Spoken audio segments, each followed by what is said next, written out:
first of all, a news station. We'll continue with updates from the just concluded governorship in the southeast has raised questions if INEC will be able to conduct elections. With a whole team of over 40 correspondents spread across Nigeria. Nigeria is set to take its place.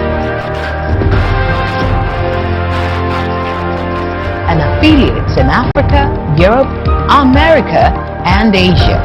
We give you news as it breaks from the perspective you can trust. Ellen 24/7 News, where the story goes, we go.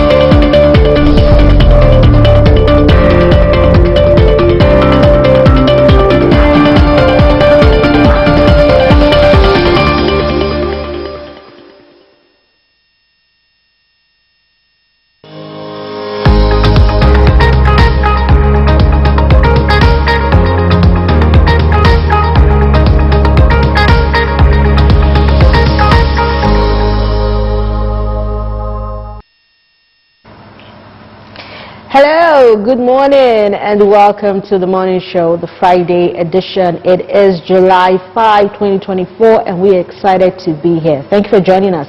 My name is Coco Lawrence. Prince Mark will always be here. Always be here on the other side of the divide.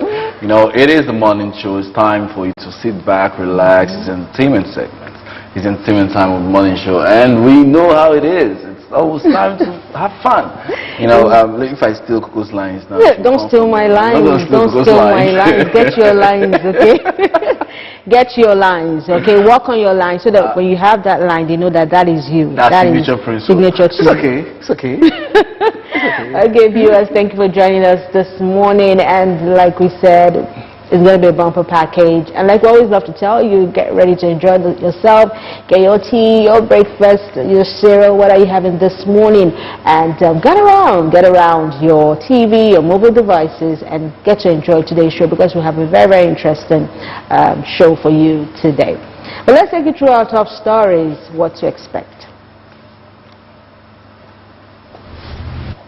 In the news, standard petrol and diesel have flooded Nigeria, says Senate.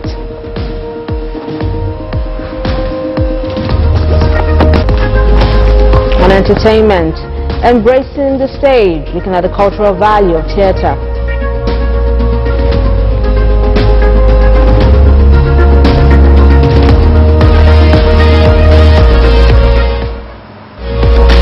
Also in the news, NNPCL declares state of emergency on oil production.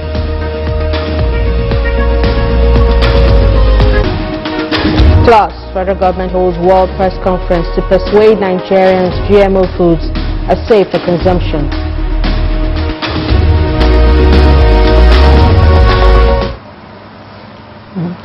Okay, now all these and more we have for you on today's lineup. You know, we take you through the front burner, and that's where you have the opportunity to call in and make your contribution on any of the stories that we bring into the fore. But let's go on a break. When we return, take you through the front burner. Join us again.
Ellen 24/7 lights up your day with unbeatable shows that guarantees absolute access to stories that revolves around politics, entertainment, and sports. Breaking news, plus detailed reports and analysis. At Ellen 24/7, where the story goes, we go.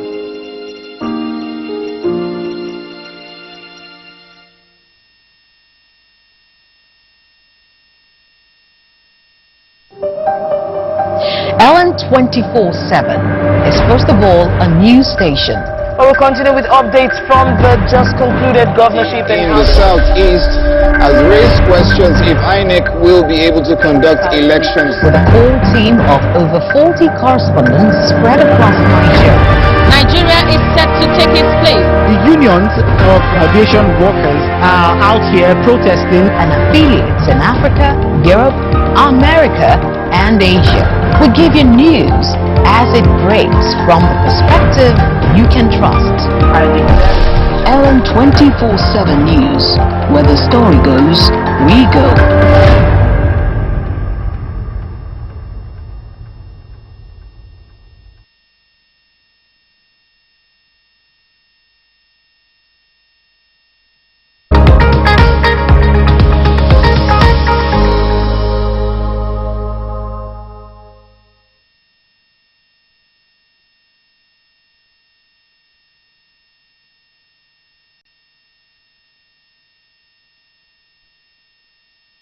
What makes the political system what it is today?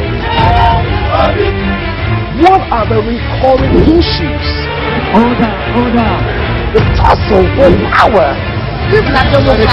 An extremely problematic area. The tension. The instability of the system. Join Ellen 24/7 as we take you inside the local and international political arena in the world of politics. Apologize for saying that I was corrupt. I'm not here to call out his lies. Everybody knows he's a liar. Watch politics now on Ellen 24/7. Don't miss Politics Now on Ellen 24/7.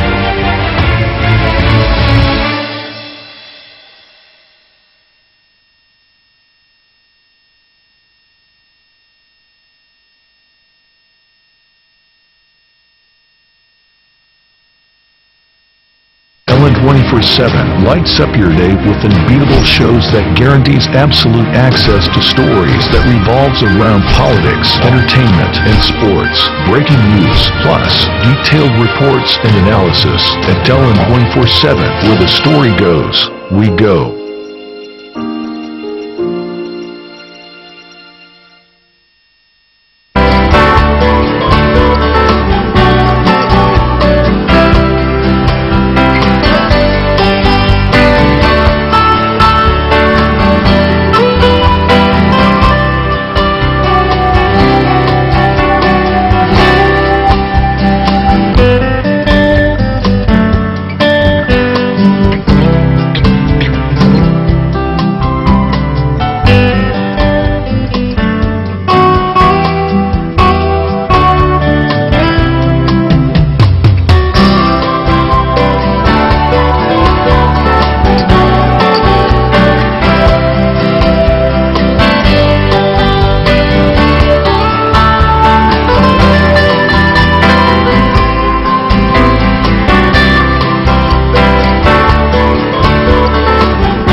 Well, thanks for joining us again, and it's still the morning show on LN 24/7.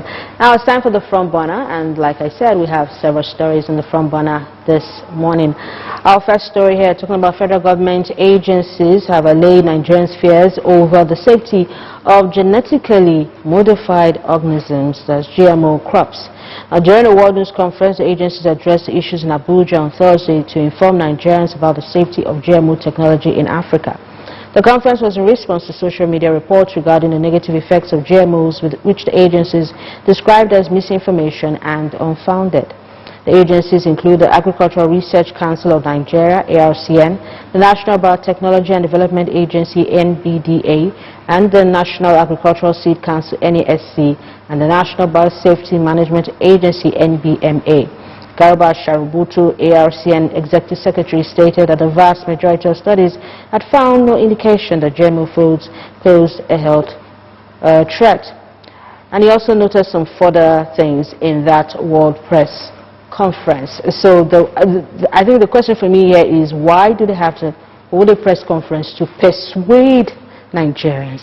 You know, the good thing about it, what I like about the story is that they have to persuade Nigerians. The thing is, if we had Nigerians that believe in GMO and they didn't have to persuade Nigerians, it would be a problem. But the fact that they want to persuade Nigerians means that Nigerians already know the health risk that is the GMO food. You know, so coming to persuade Nigerians, they already know. I don't know why they're trying to sell it, why they're trying to convince them. We do not want GMO seeds, we don't want GMO foods, we don't want them in our country, we don't want them at all. Why are you trying to convince us? Why are you trying to persuade Nigerians? We do not want GMO. We know how these things affect food security in the country. We know that they've tried so many ways, to affect Nigerians to come into the country with GMO seeds, and we do not want it. Why are you holding a press conference? I don't know why this. There's this thing, there's this mentality we have in Nigeria that really annoys me. When you're trying to force things down people's throats, they're saying they don't want it. You're trying to westernize some things that we don't want. These things, there are some countries out there in the West that would not even take GMO seeds, but they're forcing it down to Africa. And then we have people in Africa that are sitting back and accepting it. Now you hold a press conference with all these bodies coming together. Did you do proper research? Did you actually take a time, or you're just being spoon-fed? You're told, oh, have these GMO foods and to help your country? Or did you do proper research before deciding to come up for a press conference to convince your people to have it?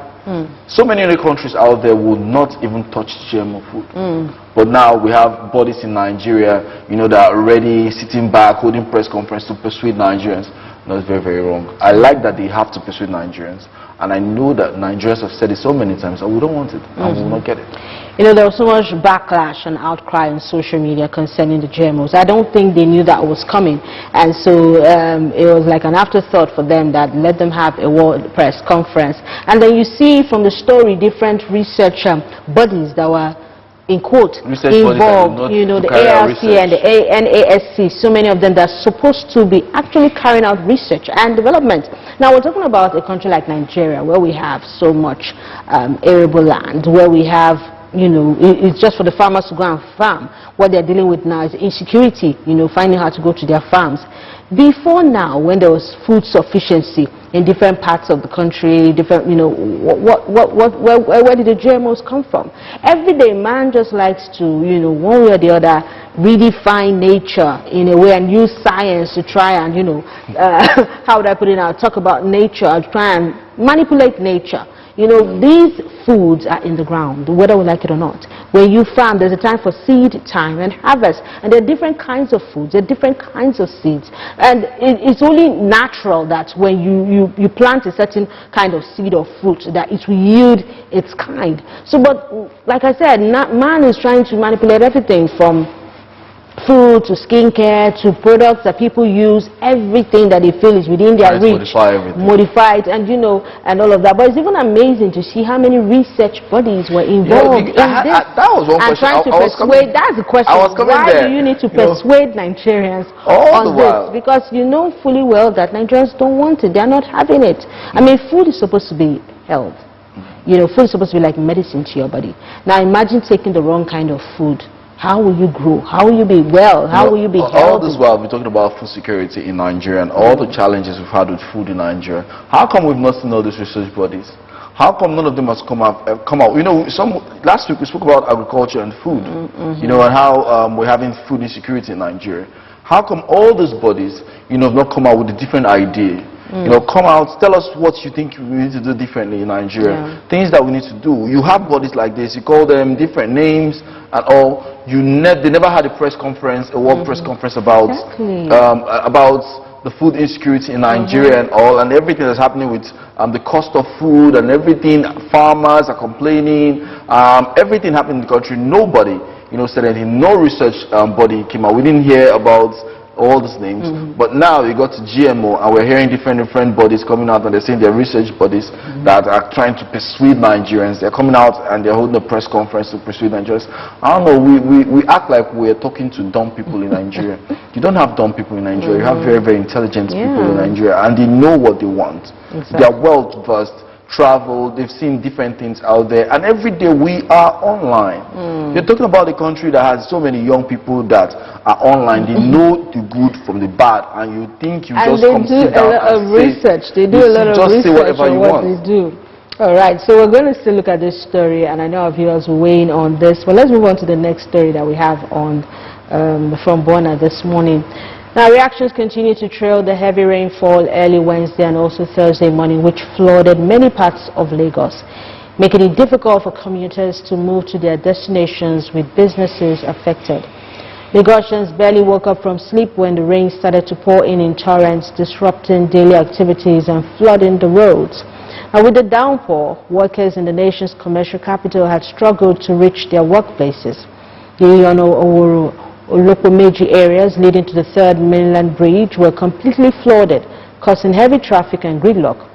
And many who defied the rain and left their homes with the hope of getting to their places of work were seen stranded at different bus stops while trying to commute in the city. Motorists spent hours on the road coming through Alapere to the Third Mainland Bridge. The downpour caused a lot of chaos in different parts of the state. Now, reacting to the flood in a post on his X handle, the Lagos State Commissioner for Environment and Water Resources, Tokunbo Wahab, said they took control of the situation, yet some areas are still flooded, with the water not showing any sign of receding as of today.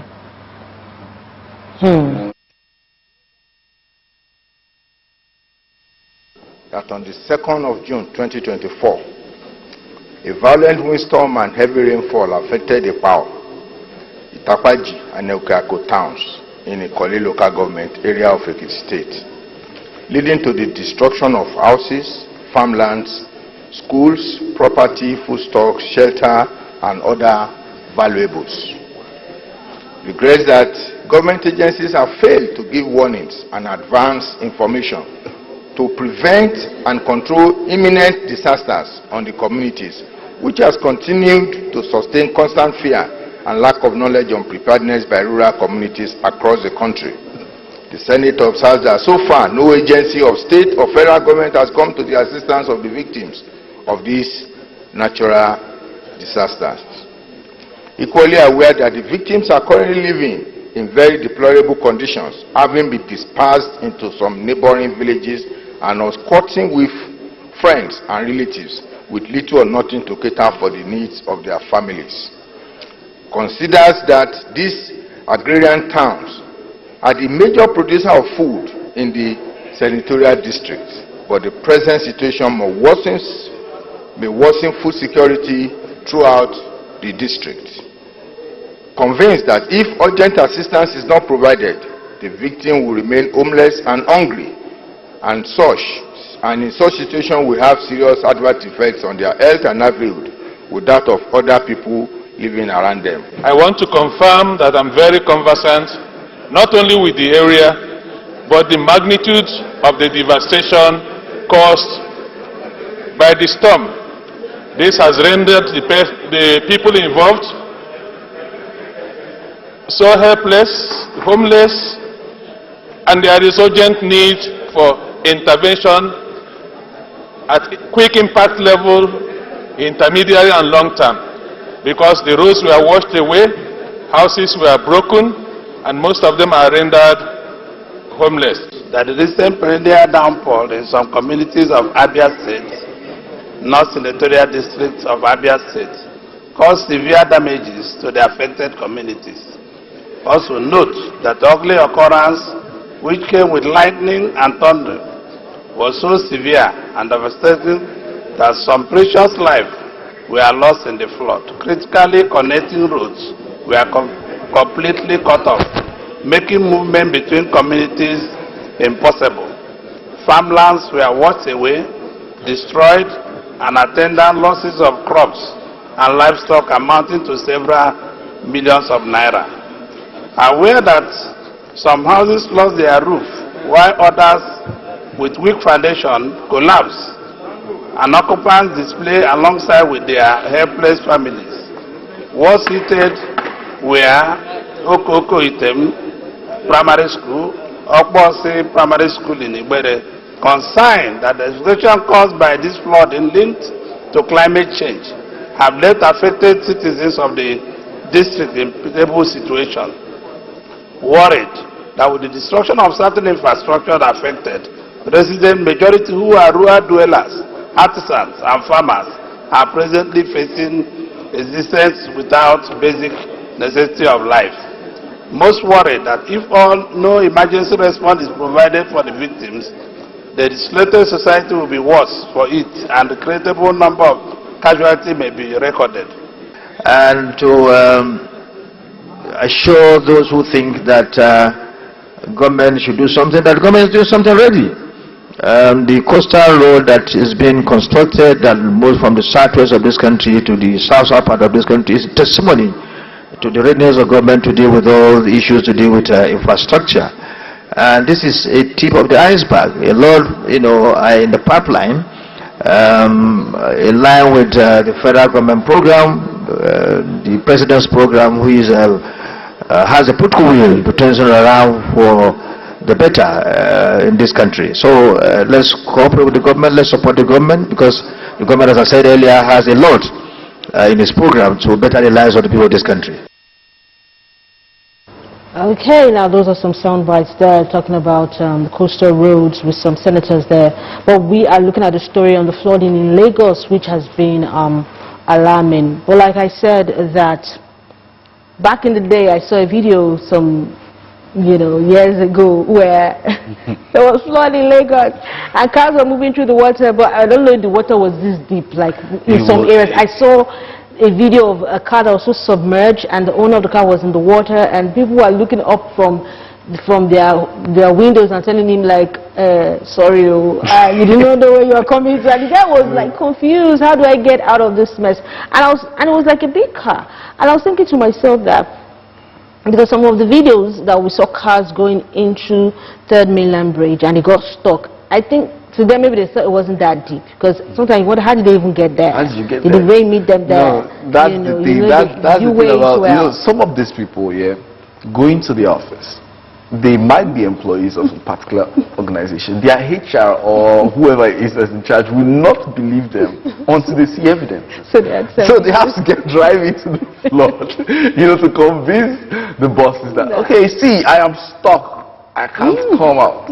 That's the thing. But yeah, it was really, look at the video. The video is up there, very, very, very weird. But for me, I feel like Lagos State government needs to do something about this one, because it's funny. Yes, we can make jokes about it, but at the end of the day, it wasn't funny for the people that actually experienced it themselves. Today, what would have happened? The rains, we need to think about it. This is something that the government needs to work on. Ensure that we have, right drainage system in Lagos. And there was a part I saw the train on the train tracks. It was flooded. It was flooded. And this is a period where the Lagos State has been dealing with, and some parts of Nigeria, cholera outbreak. It's things like this. It's not it's just church. Things like this that can, cause bad water, dirty water coming from the canal, water coming from the canal. That's not a good thing at all. And then some areas are really, really flooded, especially those on the island axis, those in Yano side, those in Lasu area. I saw videos from that side as well. And you know, it's really not a good thing. You're talking about people's furniture, people's equipment, you know, and all those things getting affected. So yeah, I think sometimes we find out that houses are being built where they should not be built. True. Places are supposed to be channels where the canal is supposed to move water to. It's not moving. Yeah, so you find people building houses where they should not build houses, and then at the end of the day, you can't get them out of there. The drainage is affected. They can't enjoy the house. I mean, I saw high-bro-looking houses flooded. I saw you can't come out. You can't enjoy their house. And like they are used to it. It's like they know when that season comes. And they found out that those who are on the mainland were like, it's now we are trending. You know. So I think it shouldn't be a case of you can't stay in a certain place. The case should be the Minister of Environment and Water Resources should also work with those in housing and infrastructure. There shouldn't be houses built in a certain place. Some places are really swamp prone, canals are close to them, water prone, you understand, really, really water prone. There's swamp around, and then you see people sand filling, and then they build houses on top of it, build houses on top of drainages. And then this is the result. We always know the rains will come at this time, but it's like we say these things, but we don't really prepare for them. Yeah, this is one thing that we always talk about when it concerns Lagos. You know, the people just go out there, buy lands, they don't follow due processes. Due processes means you have to go town planning. They need to find out where it is that you want to build in, show you if it's the right place, if that is a good land for you, and all these are the things that Lagos needs to enforce. The Lagos state government needs to enforce this. True. Because like you said, you know, building houses where they shouldn't build houses is one of the major challenges we have in Lagos state. Some people will come and build houses on pipelines. Some will build very, very close to pipelines. I've seen a situation where there's a house very, very close to a gas plant. You know, all these things are things that they should make sure should not happen again. They should ensure that these things are stopped, curbed really, really fast. Exactly. And that is one thing that's affected this whole flooding story. No, we don't have proper drainage in Lagos. You go to some places and you ask yourself, how will water go out from this place? Where is water? Where is the passageway for water? You know, if that place gets flooded, how will the water move? You know, when it rains, how does water go out? You know, these are the questions that I think Lagos government and the Minister of Environment, you know, need to sit down, you know, and map out. They need to find out ways to ensure the proper drainage system in Lagos is working. Indeed. All right, well, let's move on to the next story here. The Nigerian National Petroleum Company, NNPCL Limited, has declared a state of emergency on oil and gas production in Nigeria. Group Chief Executive Officer of the company, Mele Kyari, disclosed this in a keynote address at the opening ceremony of the 23rd edition of the Nigeria Oil and Gas Conference and Exhibition, NOG Energy Week in Abuja. According to him, a detailed analysis of assets revealed that Nigeria can conveniently produce 2 million barrels of crude oil per day without deploying new rigs. But the major impediment to achieving that remains the inability of players to act in a timely manner. He quoted some things. He said, we have decided to stop the debate. We have declared war on the challenges affecting our crude oil production. War means war. We have the right tools. We know what to fight. We know what we have to do at the level of assets. We have engaged our partners, and we will work together to improve the situation, he declared. So the story here says NNPC declares a state of emergency on oil production. That's a good one. I said war is war. We're going to fight. Okay. You know, in state of emergency. Okay. You know, the term state of emergency, sometimes when you hear it, you're like, okay, what's happening now? Yeah. Yeah, but you're doing what you're supposed to be doing. I don't know why we're making it look like they're doing more than they should. You're doing what you're supposed to be doing. You're supposed to ensure all these things. You're supposed to make sure that you have the perfect oil production out there. You have perfect oil out there. You should make sure that everything you need to work to get Nigeria this oil production working needs to be in place. You're doing your job, so why are we making it look like war is war? War is war. War is war. War on what? He said no. Actually, he said that they declared war on the challenges affecting the crude oil production. So they're not declaring war on Nigerians, but the challenges affecting the crude oil production. You're declaring war on something that you were employed to do. You were employed to tackle all the challenges that has to do with oil production in Nigeria. Yeah? You're doing your job. Why are you making it sound like you're doing something beyond your job? You're declaring war. Declaring war. Those are his words. Those are his words. I don't know why we do this in Nigeria. You know, it's just like you were employed to, you know, tackle all these challenges. There's a reason why out of a whole lot of people you were selected and said, okay, yeah, you should lead this charge. Because they believe that you know what you're doing. They believe that it's your job. Then you're coming out and tell us right now you are ready to declare war on challenges. Sit down, please.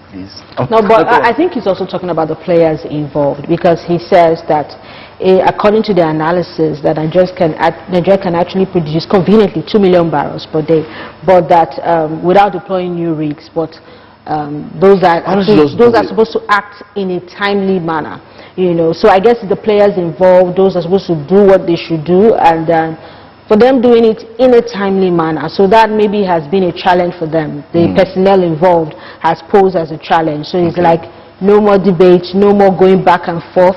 We are going to declare war. We're going to fight. Just do it. It's the result that Nigerians want. So they can fight all they want, you know, but at the end of the day, Nigerians want to see the results and let it trickle down into the betterment of the economy. And at the end, you know, my big question is, just do it. Just do it. Just do it. There's no need coming to tell us what it is. You were given this job because the belief that you can actually handle it. You believe you can do it. So go ahead and do it. Don't tell us you are ready now to do it. He's going to have this this discussion, say this thing about him being ready to tackle challenges, and in the next 3 years we'll still have the same challenges. Just do it. Don't talk. You know, go ahead, do it. Let's see changes. Don't come out profile here, please. The challenges will be tackled. Let's move on to the final story on the front, but I'll open the phone lines. Now, the Director General of the National Youth Service Corps, NYSC, Brigadier General Joshua Ahmed, has called on state governors in the country to entice corps members deployed to their state for the compulsory one-year service. Ahmed, who said this at the Niger State Orientation Camp located at Paiko, was reacting to the mouth-watering packages of 200,000 naira to each corps member on camp by the governor during the swearing-in ceremony for the 2024 Batch B Stream 1 orientation course for corps members. Also assured them of adequate security.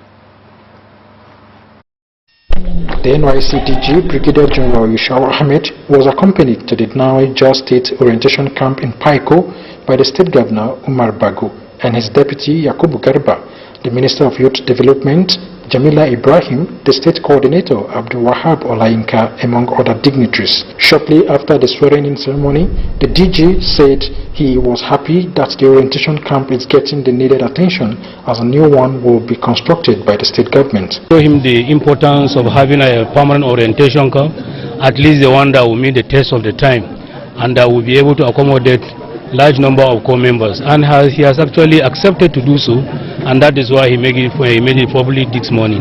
I'm actually certain it will go a long way to assist the corps members who are meant to serve the interests of the state. On the 200,000 naira, the governor promised to pay each 1,300 corps member on camp and other pledges. Ahmed urged other state governors to emulate the Niger State governor. It is a welcome development. I'm very excited. You can see the corps members are very happy, and I believe other governors can emulate him and do same.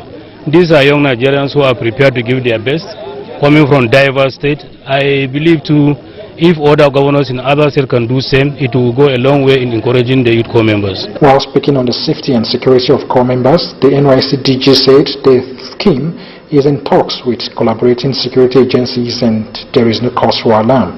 I assure them, so long as they keep into whatever thing that we tell them, their security is guaranteed. He therefore revealed that as soon as the minimum wage is done, the corps members' monthly allowance will be looked into.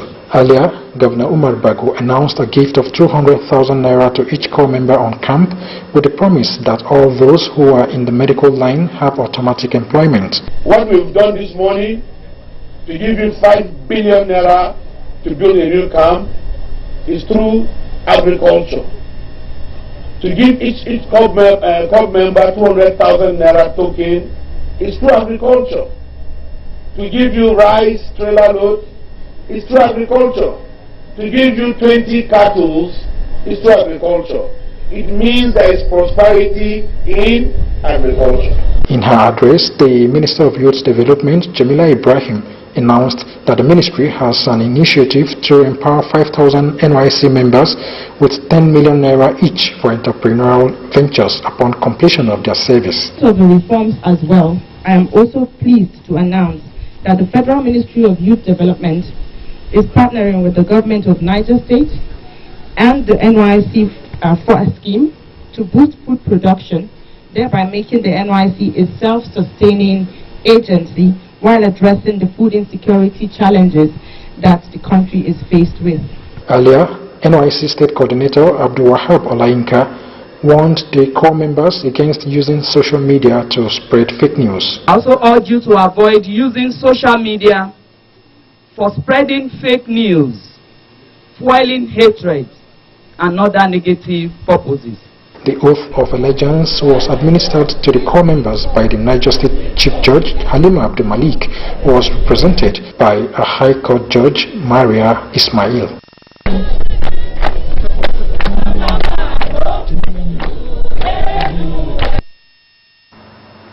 I'm sure right now you are hoping or wishing to be a core member in Niger State, because Prince Suja is thinking of going back to serve NYSC. He came for me. He came for me. 200,000 naira. No, but the thing is, it's actually nice that he actually did that, because we know that so many of the young people out there that are actually serving, they need the money. You know, it's good. It's good. Higher than some people's salary. Yeah, Niger State. You know, Niger State. So many young core members will not want to go to Niger State. But you know, this is nice. Yeah, because of the security. Let us not forget, let's put the money aside. Yeah. When you think about the security situation in the country, so many parents will say, oh, no, you're not going to the north. I will pay you the money. Yeah. But then this is a new governor coming in, telling us that he's going to ensure safety, he's going to take care of them, he's going to ensure that they enjoy. Based on security issues, they relocate. They redeploy to other states. You know. But this is the governor saying, I will ensure adequate security, and for more incentive, I'm giving you 200,000 naira, you know, to every core member. And the rush for Niger State is going to be really high. But you know, another beautiful thing is, you know, what the NYSC, one of the officials is saying that other governors should also emulate what he's doing. Think of what they can do for their own core members, you know, apart from the normal allowance they get. What else? What are the incentives, you know? And Niger State has been in the news lately for the good things. I mean, recently he partnered with Lagos State and some other states in the southwest, talking about livestock production. So he was like, my state produces this, so we will send this to your state. So when we see more of those collaborations, it's good. When we see governors thinking about how they can tackle challenges and bring solutions, it's good. I mean, these are NYSC members, and recently we've seen how most parents, guardians have been quite concerned about the safety of their wards, their children, you know, going to serve. And he's a young governor, and see what he's doing. He's talking to them, you know, talking to them, assuring them, and then 200,000 naira, come on, so that even if you didn't want, maybe you were sent to Niger State and you wanted to redeploy, you think about it. But what I'm going to say about it, yes, I like it. I like everything he said. I like the fact that he's thinking progressive. I like that he wants the core members to remain. He's giving them money. He's promising a whole lot. I want to see him actually stick to it. Let the promises come to fruition. If you're promising security, they should be secure. Because it's going to be really, really bad if we have core members in the states and something happens. Because we know, let us not forget the insecurity in the north. It's like, it's been happening over time, and there have been challenges with security. But right now he's promising it. I want to believe that the people working with him will ensure that every promise he made to the student, to the core members, you know, he actually upholds it. Because I remember when I served, and they promised us a whole lot. We didn't see anything. I don't know. I have faith. I just believe in the guy somehow. I just believe in him. We'll check back in some months' time. Yeah, I want to believe. How they are faring, but I want to believe that he will do what he said he will do. God helping him, he will do it. All right, let's take a Mr. Story, and we'll quickly run through this and then open the phone lines. Although the phone lines are already open, but we can run through this story, and you can call us now while you make your contribution in any of the stories that are catching your attention. But quickly, let's go back to something in the oil industry. The Senate has raised an alarm over the influx of substandard premium motor spirit, PMS, popularly known as petrol and automotive gas oil, or diesel, into the Nigerian market. In a matter of urgent national importance, Senator Asuquo Ekpeyong observed that on June 16, 2024, a report revealed that 12 diesel cargoes conveying a total of 660 kilotons of diesel were exported by the refineries to offshore Lomé, Togo, for further distribution to West African markets, mainly Nigeria. According to him, the quality of the said diesel was below the Nigerian standard in terms of flash and sulfur levels. He further disclosed that even though the Nigerian Midstream and Downstream Petroleum Regulatory Authority recently revised the standards of diesel importation into Nigeria in line with the Petroleum Industry Act 2021, it has been incapable of enforcing compliance with the standards. The Senate then set up an ad hoc committee to launch an investigation into the continued importation of hazardous petroleum products and dumping of substandard diesel into Nigeria. Again, Ekpeyong averred that the NMDPRA has continued to issue import licenses for diesel and jet despite sufficient local production capacity. Now, as the lawmakers expressed anger over what they described as sabotage and declared failure of the objectives of the Petroleum Industry Act, the upper chamber asserted that those found culpable in the illicit act must face the wrath of the law. So I will look at this story. Please throw up the phone lines again. You can call in. We looked at several stories this morning, and let us hear your thoughts this beautiful Friday morning. But the story, substandard petrol and diesel flooding Nigeria. Yeah, with the demand for it, it was expected. I actually expected it. You know, some years back, I encountered something like that, very substandard diesel. I saw a company, you know, they supplied diesel. We tested. You find out that it was actually below the standard that it's supposed to be, and they were making a whole lot of money. And the funny thing about it was nobody was gatekeeping these things. No one was actually checking. He was just going about. He was attending to big companies, selling, supplying, and all. And he was, you know, a business person. And I got the opportunity to really see the person close up. We spoke to the person, and I realized that he didn't even care, because to him, he felt like nobody would do anything about it. So I like that the Senate, you know, have actually found out about this, and they've set up an ad hoc committee to tackle this, because it's a major concern. If we know that the demand, everybody wants fuel, everybody wants diesel because of the cost, the availability at the fuel stations and all. So anybody that just comes to you and says, oh, I have diesel, I have this, people just rush in and to buy, you know, especially when it's cheaper than what they sell at the fuel station. So everybody just wants to get it. And that has been a problem. So I like that there's an ad hoc committee set up, and the Senate have said it that if they find anybody, you know, the person can face the wrath of the law. And this is good. This is good because it's a menace, it's a problem. It's a problem in Nigeria. Some Nigerians, let me not say Nigerians generally, some Nigerians, you know, somehow will always find ways to, you know, make quick bucks off some things, and not in the right way. They just do one or two things, buy a little quantity of diesel, you know, add this, add that, and increase the quantity to supply to other people, damaging people's property and all, and even the image of the country. Because imagine selling substandard diesel to another country, you know, in Africa, and then the story is coming from Nigeria. You know, the image of the country is affected. So I like that the Senate, you know, have put this as a top discussion right now. They are ready to tackle this, they are ready to fight this. This should be, you know, nipped in the bud before it gets out of hand. You know, exactly. It's really sad. It affects people's, you know, vehicles. It knocks engines. They talk about people's generator. I mean, there was a time I got some fuel and into the generator, and I think that it burns so fast. Some of them, they burn so fast that you're like, this is not what you consume on a normal day, you know. So how did they burn that fast? So, and there's some filling stations that are known for selling substandard. People have complained that when they go there, their vehicles, their engines knock, and you know, or the fuel burns out on time. You know, they put it in a generator, it burns out on time. So it is not even about the quick money that these people want to make. It's about the impact on these vehicles. It's about the impact on these where they use these things. Yeah, and it's not a good. Anyone can be a victim of that, you know, until you realize that it was substandard. So to think that it has flooded the markets.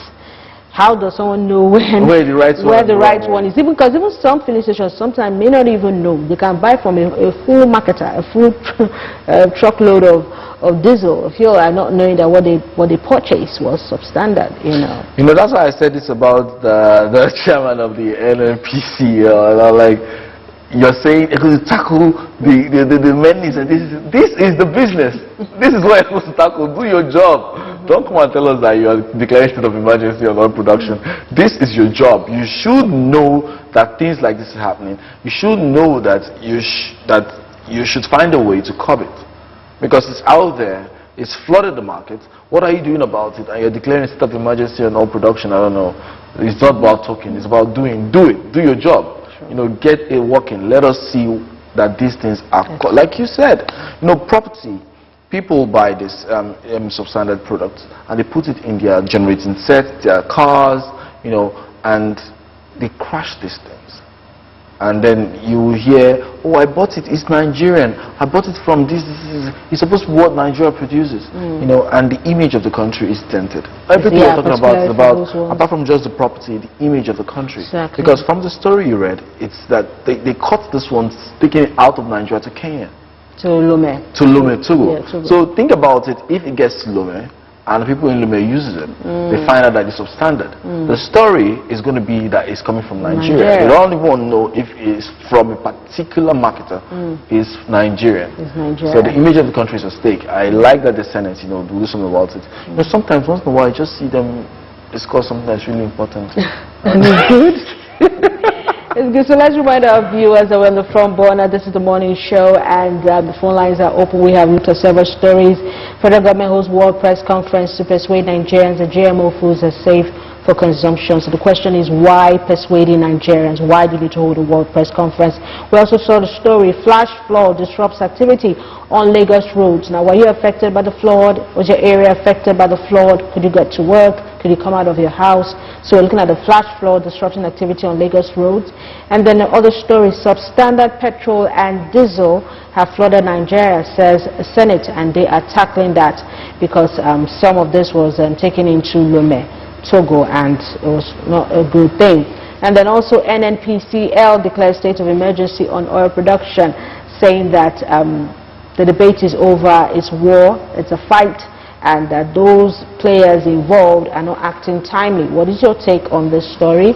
And then the DG NYSC urged state governors to entice core members, assure security. Now, taking a cue from what's happening in Niger State, where the Niger State governor has promised the core members 200,000 naira bonus, and also assuring them of safety while they are in Niger for their youth service corps, while they serve there. So the DG is saying that all the state governors should entice core members, give them incentives, attract them to your state, you know, and take a cue from the Niger State governor on what he's doing for them. So these are the stories on the front burner this morning. You can call in. You can also visit our website on www.ln247.news and catch other stories and other segments there as well.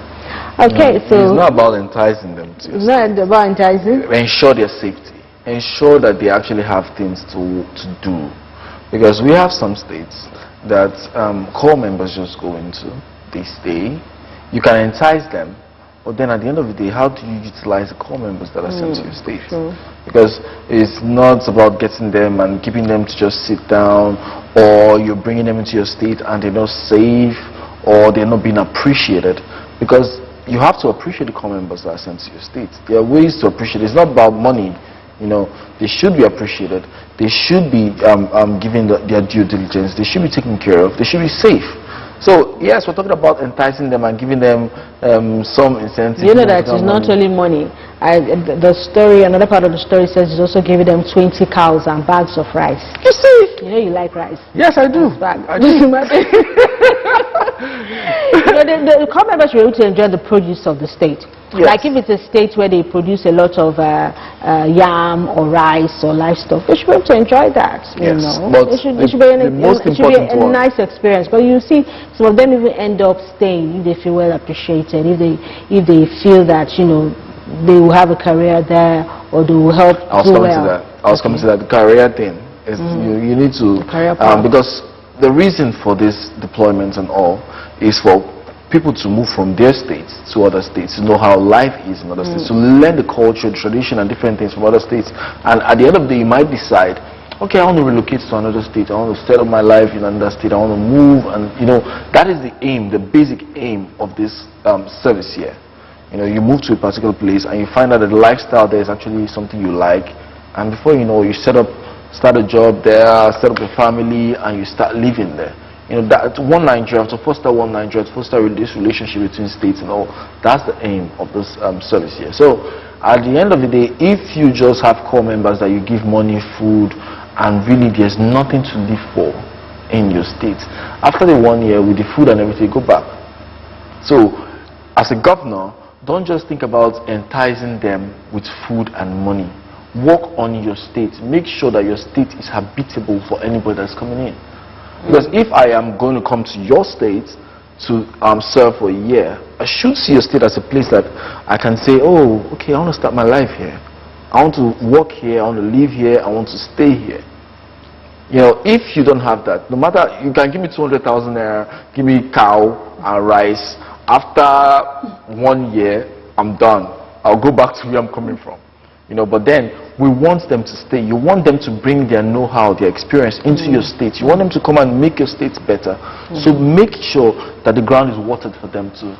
You know, so if you're bringing in, let there be employment, opportunity. You know, make sure you work on your state, because now, right now, I'm sure so many governors, so many state governors will see this one from Niger State and just say, so it's money. All right, come members, I'm going to give you 300,000 naira. And you're giving them money to come to stay for 1 year. The aim is not 1 year. You don't want them to just come and stay for 1 year. You want them to come into your state and stay. Because the more core members you have moving from different parts of Nigeria into your state, means they come, they develop your state, they work in your state. You know, look at the reason why we have Lagos, Abuja the way they are is because of the employment opportunity in Lagos and Abuja. Core members that come into Lagos, that come from different states to serve in Lagos, you find out that they rarely go back to their states. They come to Lagos, they come to Abuja, they stay in Lagos and Abuja.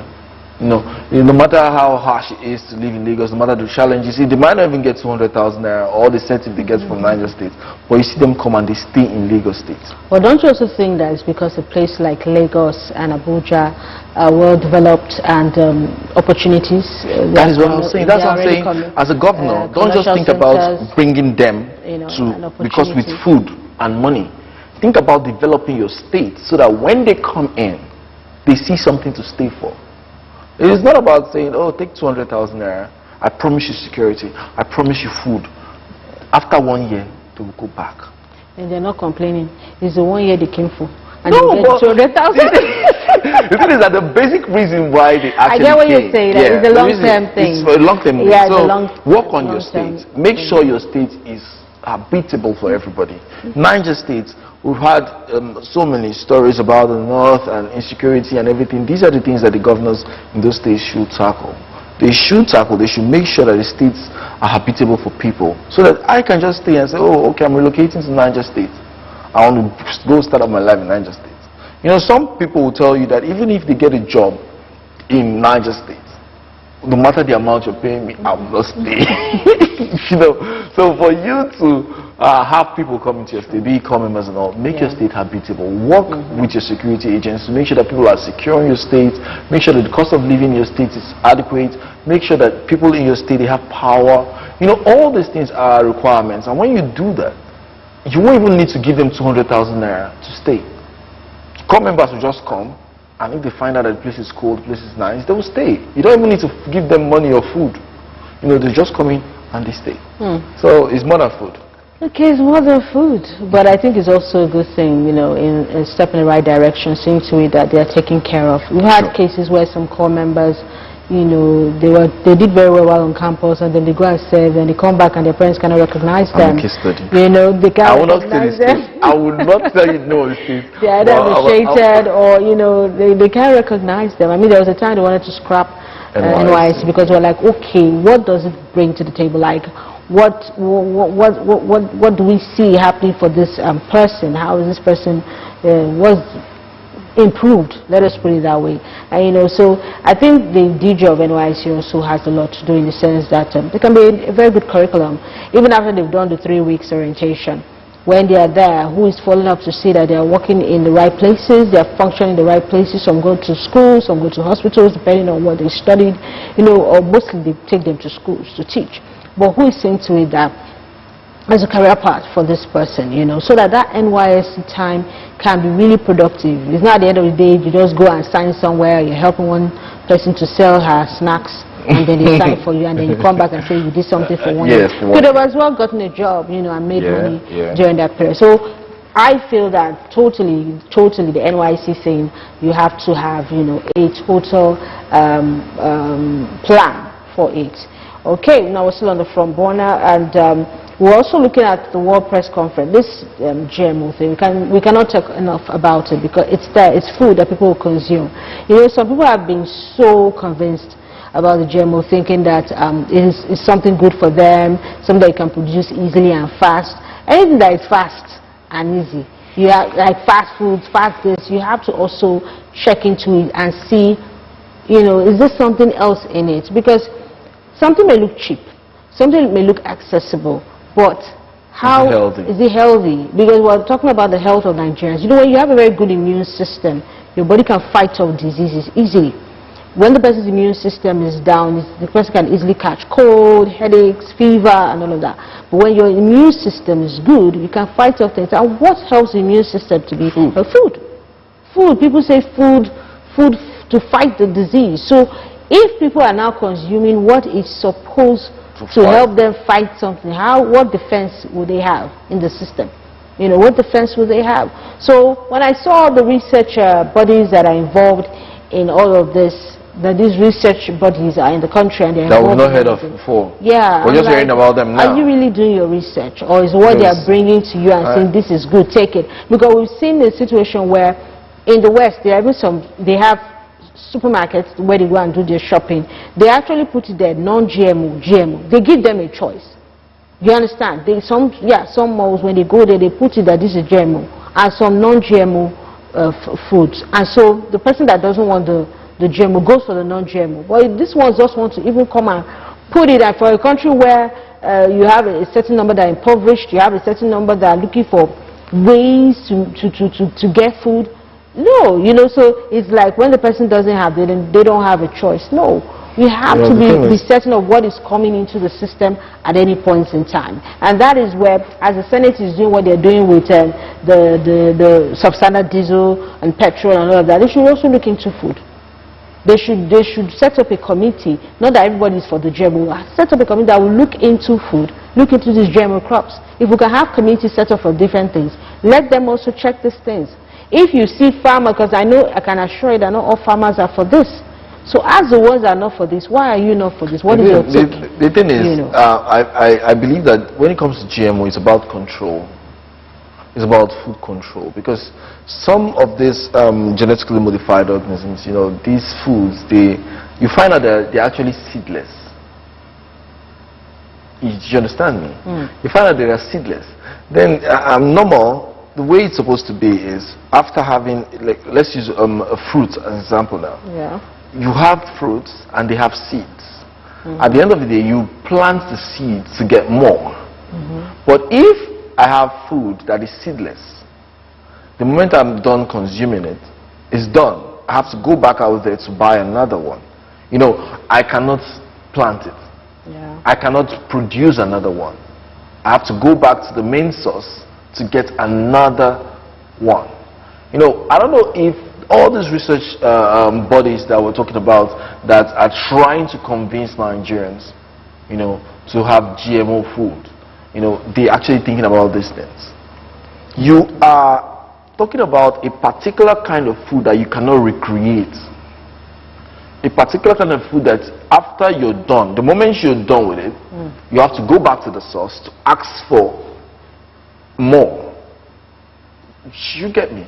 How do you want somebody is trying to give you fish and not teaching you how to fish, and you are comfortably trying to convince your people to go into it, to just pursue it? Some months ago, I bought grapes and I saw that it was seedless.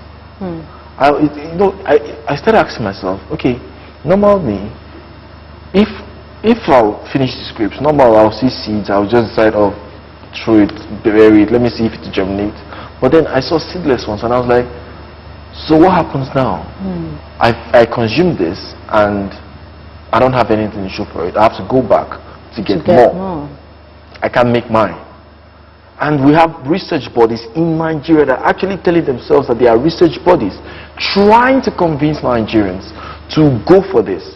You should think of ways to make your country. I don't know. I think we've elected people into power, people that don't actually think about their people, but they're thinking about their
the boss to be revived is actually another sacrifice. So, and the boss had a chain, of business, this handling this, he had an hospital, he had this, he had that. So it was the advocates that yes, you need to be revived. Yes, you need to be revived. We have to revive him. Even the person that was managing the hospital was like, no, let's just take him to the hospital. Not knowing there are some people that you work for. You don't know the source of their wealth, but you work for them and they pay you and you just do your thing normally. So some were like that, but some are, they know what the boss is doing. They know how the boss is making money and they are there to go all out to protect the boss. So that is that character. So but eventually, to now revive the boss, the sacrifice now happened to be the wife of the person that was fighting for the boss to be revived. Of Jakarta. Of Jakarta. Okay, it's really a blind spot. But you see, at the end of the day, we can go on with this conversation, but the main thing is the fact that what you've made us realize today is that theater sends a message, deals with societal ills, and these are things that sends a direct message to the audience that are sitting there, and changes things in society, and it's so beautiful to see. I'm happy with what is going on with theater through the likes of you. We're seeing a lot is being done, and we are looking forward to your next stage play because we'll definitely be there and we want the society to always support and provide enabling environments. The government has a lot to do to allow actors to thrive, to allow theater managers to thrive. If we have live theater venues that can be given at a very even free for actors, this thing. I feel like the government concentrate more on Nollywood. Is it the government that's really concentrated, the private individuals? Yeah, private individuals, and sometimes we hear about grants given to most of these cinema, not the cinema, Nollywood themselves, Nigerian movie industry, and I've not heard about, because we know what's been happening with the National Theatre and how it's been taking so long to renovate, to revamp.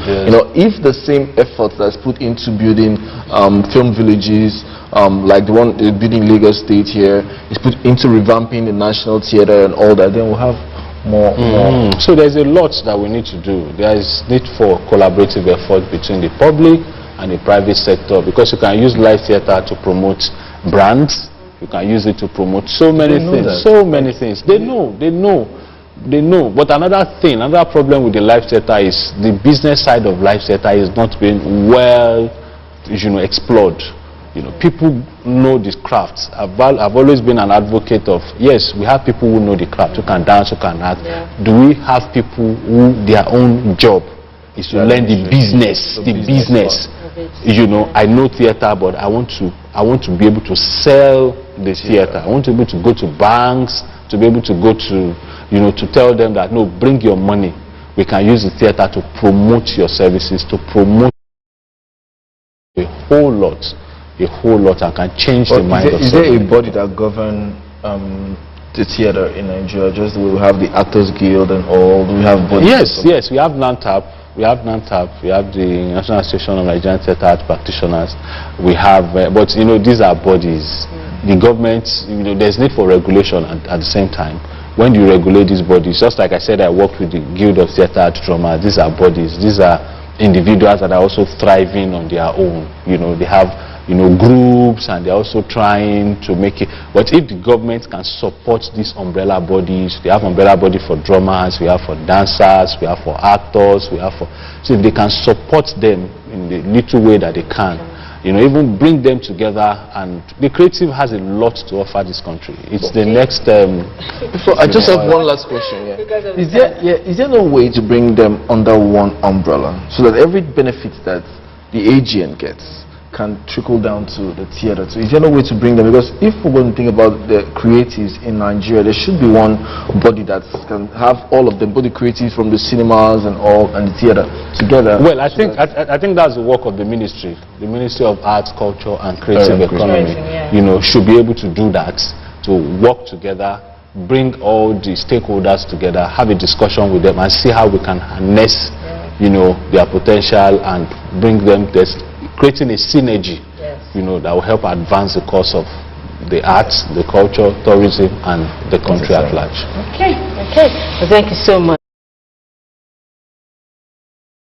Us on stage play. We'll definitely be there for the next stage play. I look forward to seeing you. That was for I will be there, definitely. I want to feel it all, you know. You will definitely feel it. Thank you so much. Thank you, you're doing a great job. Thank you so much.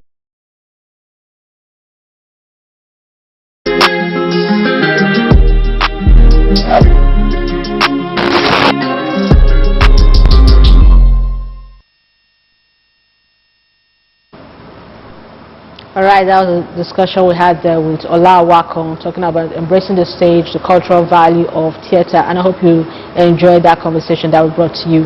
But before we wrap it up totally on entertainment, we would like to wish some special people happy birthday. Just so happens that birthdays fall on Fridays, and that's a beautiful thing. This time, you know, when it's Friday, it's unique. Yeah, so we're wishing them a happy birthday. We have our Human Resources Manager. It's her birthday today, Shade Ariawe, and I'm sure the pictures will be coming up pretty soon with some music there. Happy birthday to her. Drum roll. I also want to wish a happy birthday to the presenter and producer of Space.com, and she's also a presenter on Kilo Shele. And she does so many things on LN 24/7. Angel Logoke Gimalo, and happy birthday to her as well.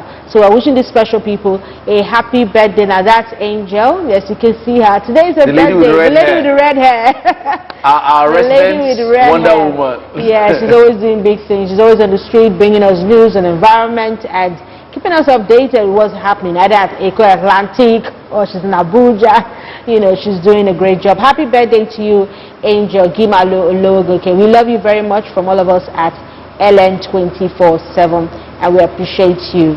Thank you for all you do for us, and may God continue to bless you and make you more of the success that you are. God bless you. Hallelujah. Yeah, I'm literally praying. Yeah, Papa's all right, and for our HRM, you know what it is. Yeah, HR. You know, we thank you for everything you've done. Really appreciate you. We love you. And from all of us in this morning, we're saying, have a wonderful one. Do enjoy yourself. It's a wonderful year. And I would like fine wine, like fine wine. She's celebrating 50. Yeah. That's a milestone. Yeah. That is a golden jubilee. Congratulations to her. That's a beautiful woman there. Yeah. She's an amazing person to us. She's a blessing to us. A blessing to our CEO, and she's also a blessing to her family. She's married with 3 big kids. Thank you so much to her and for all that she does for us right here on LN 24/7. So happy birthday to these beautiful, special, unique personalities that are celebrating today. So we're going to have a great time. It's going to be fun today. It's going to be fun today. Yeah. Time to unwind. And right into the weekend. Right now, we'll have to wrap it up on the entertainment segment. Thank you for being there. But we're having news now. In a minute, join us again. Stay up to date with LN 24/7. LN 24/7. With news, politics, business, sports, and more on LN 24/7. Where the story goes, we go.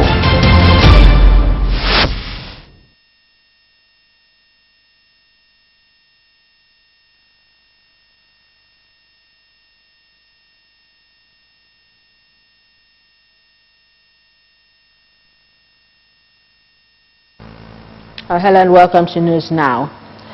We'll begin in Nigeria, where the Senate has raised an alarm over the influx of substandard premium motor spirit, popularly known as petrol and automotive gas oil or diesel, into the Nigerian market. In a matter of urgent national importance, Senator Asukwo Ekpeyong observed that on June 16, 2024, a report revealed that 12 diesel cargoes conveying a total of 660 kilotons of diesel were exported by refineries to offshore Lomé, Togo, for further distribution to West African markets, mainly Nigeria. According to him, the quality of the said diesel was below the Nigerian standard in terms of flash and sulfur levels. He further disclosed that even though the Nigerian Midstream and Downstream Petroleum Regulatory Authority (NMDPRA) recently revised the standards of diesel importation into Nigeria in line with the Petroleum Industry Act 2021, it has been incapable of enforcing compliance with the standards. The Senate then set up an ad hoc committee to launch an investigation into the continued importation of hazardous petroleum products and dumping of substandard diesel into Nigeria. Again, Ekpayong averred the NMDPRA has continued to issue import licenses for diesel and jet despite sufficient local production capacity. As the lawmakers expressed anger over what they described as sabotage and a clear failure of the objectives of the Petroleum Industry Act, the upper chamber asserted that those found culpable in the illicit act must face the wrath of the law. Meanwhile, Vice President Kashim Shettima says the federal government has joined forces with Manufacturers Association of Nigeria, MAN, to develop an actionable roadmap and policy framework that would refocus the country's manufacturing sector. Shettima assured that if developed, the roadmap would be speedily implemented to effect necessary changes for the revitalization of the manufacturing sector. He made the disclosures while declaring open a 3-day National Manufacturing Policy Summit at the Banquet Hall of State House, Abuja. But President of Dangote Group, Aliko Dangote, also speaking at the event, criticized the recent increment of interest rates to almost 30% by the Central Bank of Nigeria, CBN. Shettima regretted that the manufacturing sector, despite its crucial role in building a country driven by production and abundance, had endured a series of setbacks over the past decades. And the Director General of the National Youth Service Corps, NYSC, Brigadier General Yushau Ahmed, has called on state governors in the country to entice corps members deployed to their state for the compulsory one-year service.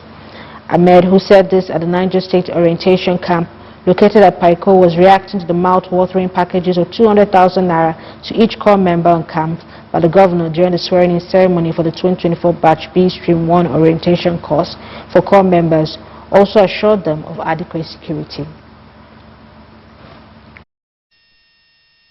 The NYCDG Brigadier General Yushau Ahmed was accompanied to the Niger State Orientation Camp in Paiko by the State Governor Umar Bago and his Deputy Yakubu Garba, the Minister of Youth Development Jamila Ibrahim, the State Coordinator Abdul Wahab Olainka, among other dignitaries. Shortly after the swearing-in ceremony, the DG said he was happy that the orientation camp is getting the needed attention as a new one will be constructed by the state government. Show him the importance of having a permanent orientation camp, at least the one that will meet the test of the time and that will be able to accommodate large number of corps members, and he has actually accepted to do so, and that is why he made it public this morning. I'm actually certain it will go a long way to assist the corps members who are meant to serve the interests of the state. On the 200,000 naira, the governor promised to pay each 1,300 corps member on camp and other pledges. Ahmed urged other state governors to emulate the Niger State Governor. It is a welcome development. I'm very excited. You can see the corps members are very happy, and I believe other governors can emulate him and do same. These are young Nigerians who are prepared to give their best, coming from diverse states. I believe too, if other governors in other states can do same, it will go a long way in encouraging the youth corps members. While speaking on the safety and security of corps members, the NYC DG said the scheme is in talks with collaborating security agencies and there is no cause for alarm. I assure them, so long as they keep into whatever thing that we tell them, their security is guaranteed. He therefore revealed that as soon as the minimum wage is done, the corps members' monthly allowance will be looked into. Earlier, Governor Umar Bago announced a gift of 200,000 naira to each corps member on camp with the promise that all those who are in the medical line have automatic employment. What we've done this morning to give you 5 billion naira to build a new camp is through agriculture. To give each corps member 200,000 naira token is through agriculture. To give you rice trailer load is through agriculture. To give you 20 cattle is through agriculture. It means there is prosperity in agriculture. In her address, the Minister of Youth Development, Jamila Ibrahim, announced that the ministry has an initiative to empower 5,000 NYC members with 10 million naira each for entrepreneurial ventures upon completion of their service. Of the reforms as well, I am also pleased to announce that the Federal Ministry of Youth Development is partnering with the government of Niger State and the NYC for a scheme to boost food production, thereby making the NYC a self-sustaining agency while addressing the food insecurity challenges that the country is faced with. Earlier, NYSC State Coordinator Abdul Wahab Olainka warned the core members against using social media to spread fake news. I also urge you to avoid using social media for spreading fake news, fueling hatred, and other negative purposes. The oath of allegiance was administered to the core members by the Niger State Chief Judge Halima Abdul Malik, who was represented by a High Court Judge Maria Ismail.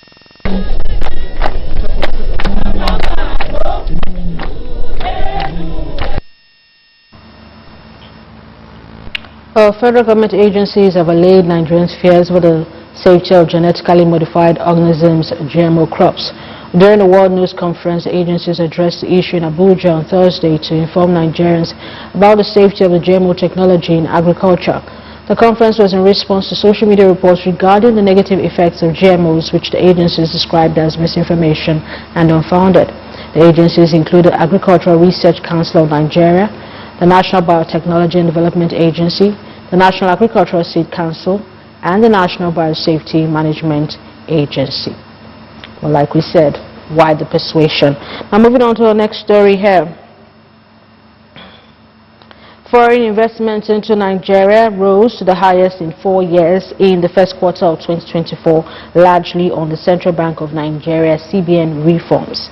The latest capital importation report by the National Bureau of Statistics shows that total foreign investments into the country stood at $3.38 billion in the first quarter of 2024, an increase of 210.2% from $1.09 billion reported in the previous quarter. On year-on-year count, foreign capital inflows rose by 198.1% from $1.13 billion recorded in the first quarter of 2023. Harmonization of the foreign exchange rate market, clearance of forex backlogs, naira devaluation, and high interest rates following inflation increases sent positive signals to investors. And this was according to analysts. And that's the news now at this time. For more stories and updates, to log on to our website, www.ln247.news. You can also follow us on our social media platforms, that's Facebook, Instagram, X, Kingstrat, using LN247. And watch us on our Lagos and Abuja channels as well. Well, the morning show continues in a bit. Stay with us. Stay up to date with LN247. LN247. With news, politics, business, sports, and more on LN247. Where the story goes, we go.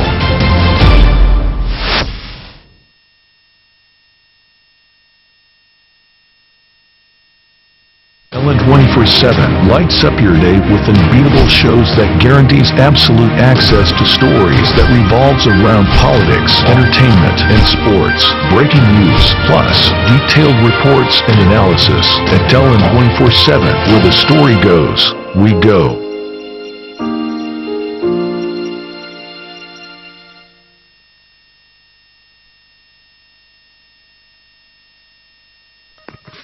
Nutritional benefits of lemon. Lemon is an acid pale yellow oblong berry fruit that has many seeds, which is produced by a small thorny citrus tree, and aromatic oil is extracted from its peel. Lemons are rich in nutrients that helps improve cardiovascular health and guard against kidney stones and anemia.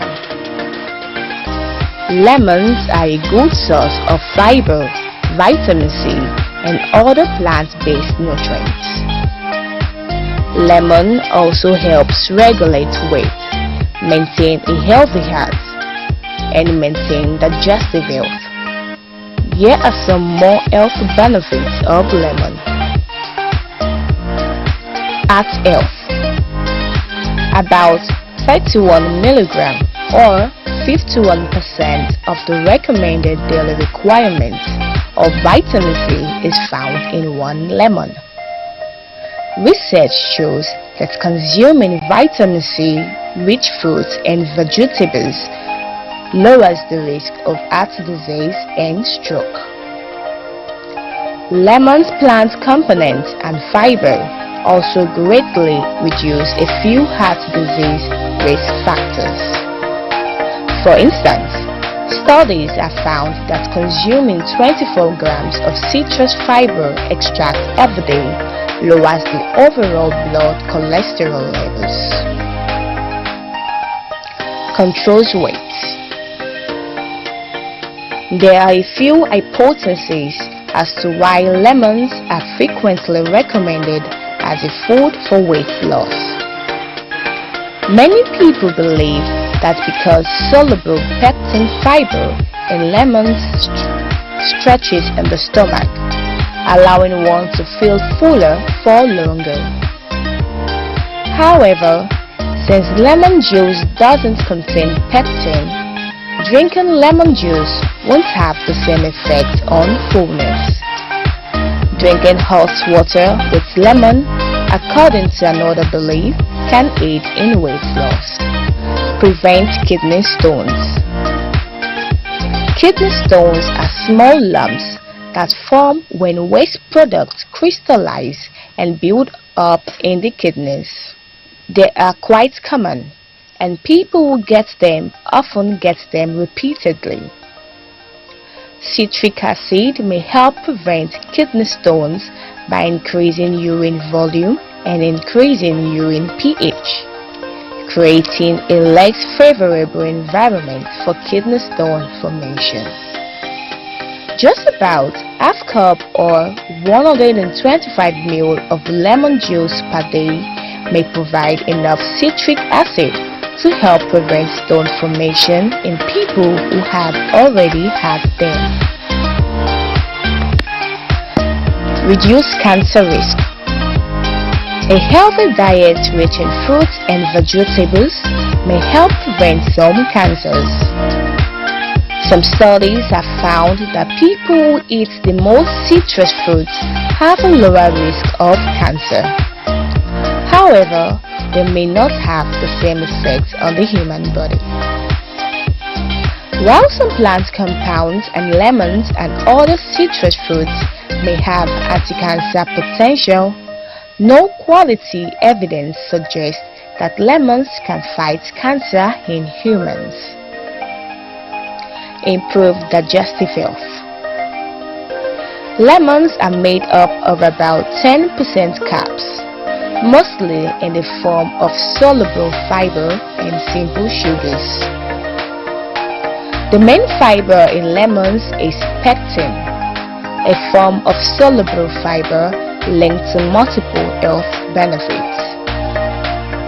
This can improve gut health and slow the digestion of sugars and starches.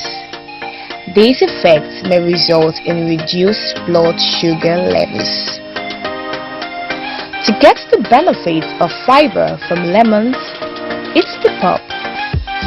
People who drink lemon juice without the fiber found in the pulp will miss out on the benefits of the fiber. Lemon is a very healthy fruit, and they also have a distinct, pleasant taste and smell that make them a great addition to foods and drinks.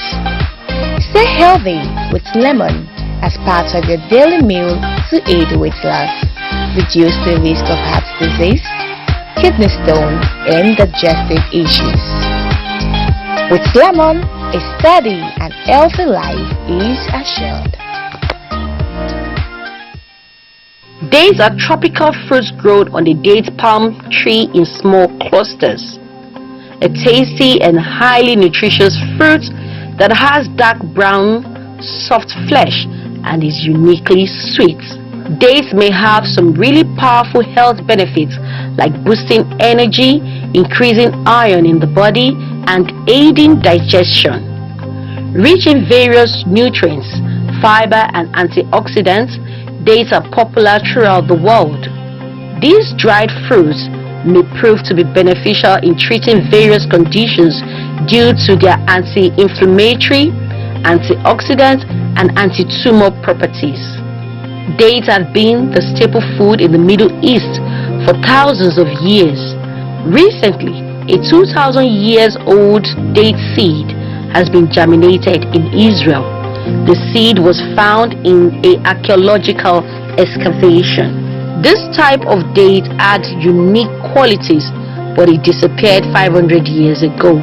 Each date can be about 60 to 70% sugar and a high amount of fiber, depending on the variety, which makes it ideal as a healthy energy booster.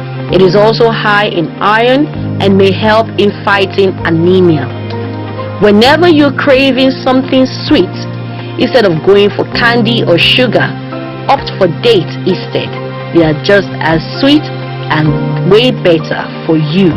Dates are now popular all over the world and are used as a natural sweetener in smoothies, juice, nutrition bars, and baked products like cakes and muffins. You can also buy premium dates that are stuffed with almonds and peanut butter, and specialty products like date masalis, a sweet sticky syrup that can be drizzled on pancakes or porridge. Dates nutrition. Dates are a good source of energy, fiber, sugar, and various vitamins and minerals essential, such as calcium, iron, phosphorus, sodium, potassium, magnesium, sulfur, and zinc. All these can be found in dates. Apart from the above mentioned nutrients, they may also contain important vitamins such as thiamine, riboflavin, niacin, vitamin B6, folate, vitamin A, and vitamin K. Let's take a look at some of the health benefits of the dates. Dates can be a good source of energy. Dates are high in natural sugars like glucose, fructose, and sucrose. The high energy present in dates can be attributed to this high sugar content. Many people around the world are estimated to eat natural low-fat dates for a quick afternoon snack when they are feeling sluggish to help bump up energy levels fast. Dates may boost brain health. Dates may protect against oxidative stress and inflammation of the brain. According to research, date palm fruits are a good source of dietary fiber and are rich in total phenolics and natural antioxidants.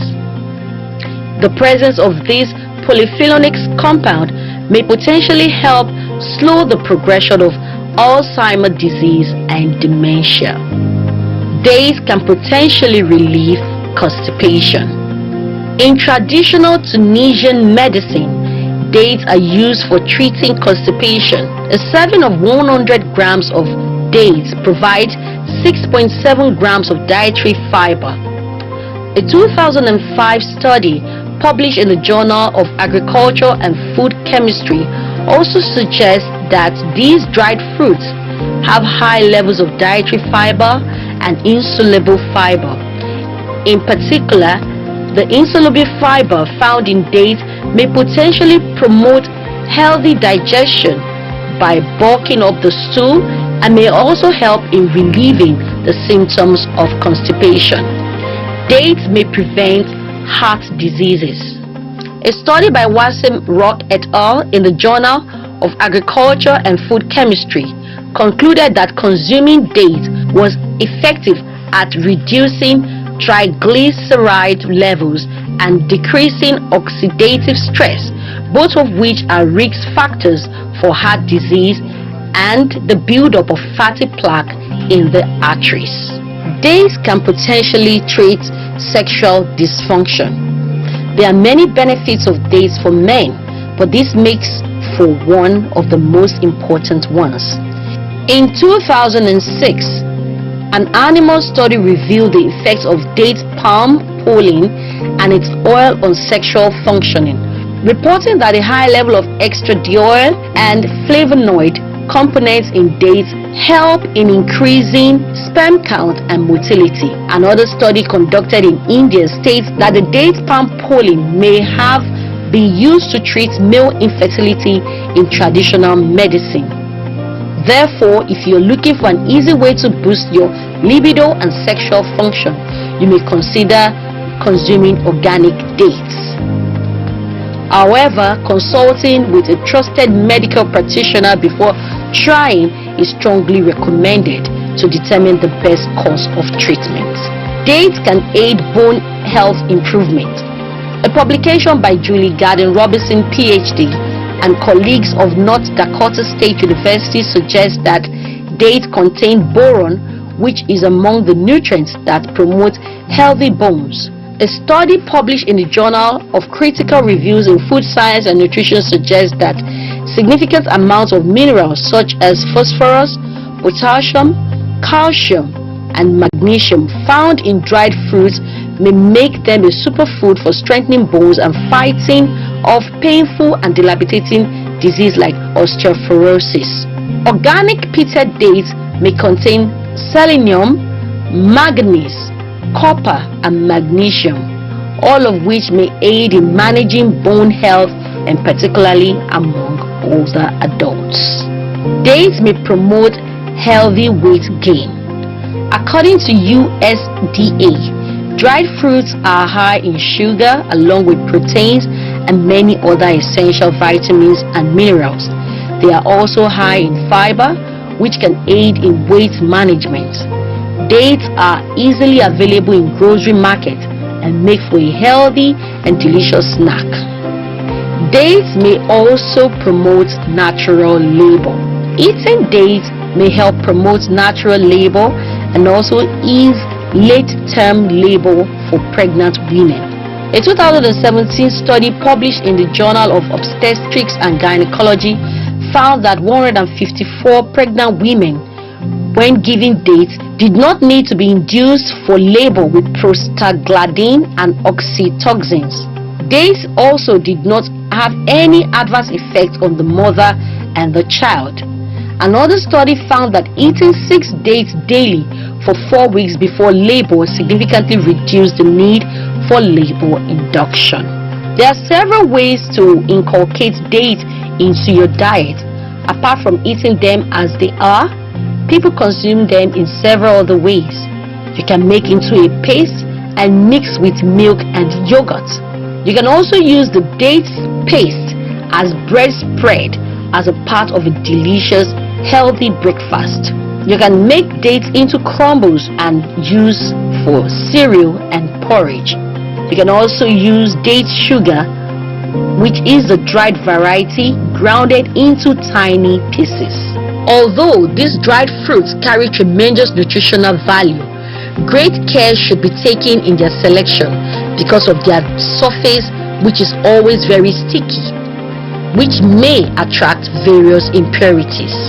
Finally, keep in mind that dried dates are relatively high in sugar and calories, which may contribute to weight gain and other health issues if consumed in excess. Therefore, it is best to keep consumption in moderation and enjoy it as part of a healthy, balanced diet to maximize the potential health benefits.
24/7 lights up your day with unbeatable shows that guarantees absolute access to stories that revolves around politics, entertainment, and sports.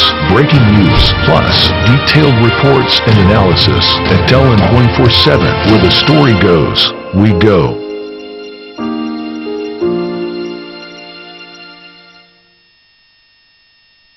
What makes the political system what it is today? What are the recurring issues? Order. The tussle for power. An extremely problematic area. The tension.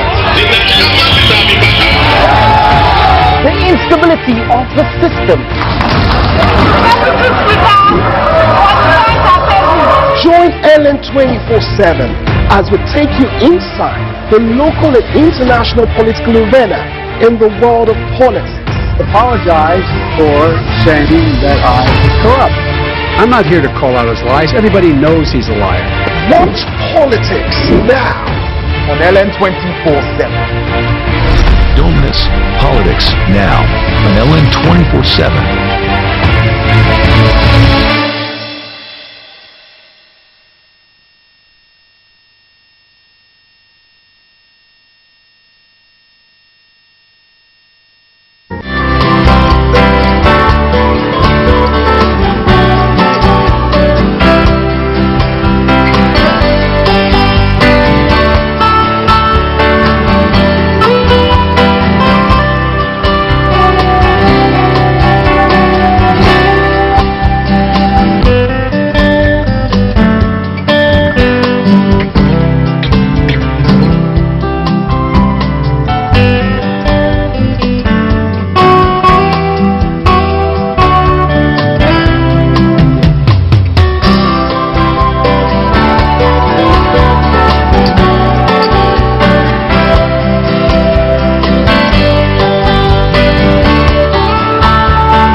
Stay up to date with LN 24/7. LN 24/7.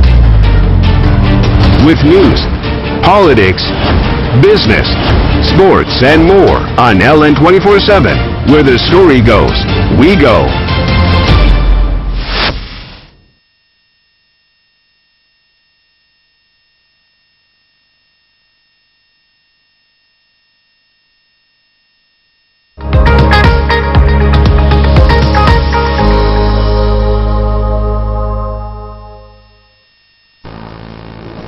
All right, welcome to This Morning on LN 24/7, and it's time to discuss developing stories. And with me is Principal Mark. Principal Mark, Principal Mark is here with you. All right. Now, you know, there's been a trending story just overnight, and it's gotten some buzz. And we're talking about the Samoa agreements that has been signed, that has been signed by the president. Now, some clerics, rights activists, and civil society organizations in Nigeria are furious following the decision of the federal government to sign the controversial Samoa agreements. Now, the agreements reportedly has some clauses that compel underdeveloped and developing nations to support the agitations by lesbian, gay, bisexual, and transgender community for recognition as condition for getting financial and other supports from advanced societies. Now, named after the Pacific island Samoa, where it was signed on November 15, 2023, the agreement is gradually gaining traction despite opposition by many countries that cherish Islamic and Christianity value, in addition to the sensitivity of their cultures. Now, information about the ratification of the deal by Nigeria came to public knowledge on Monday, July 1st, when the Minister of Budget and Economic Planning, Alhaji Abubakar Atiku Bagudu, confirmed the developments at a reception organized by the European Union in Abuja.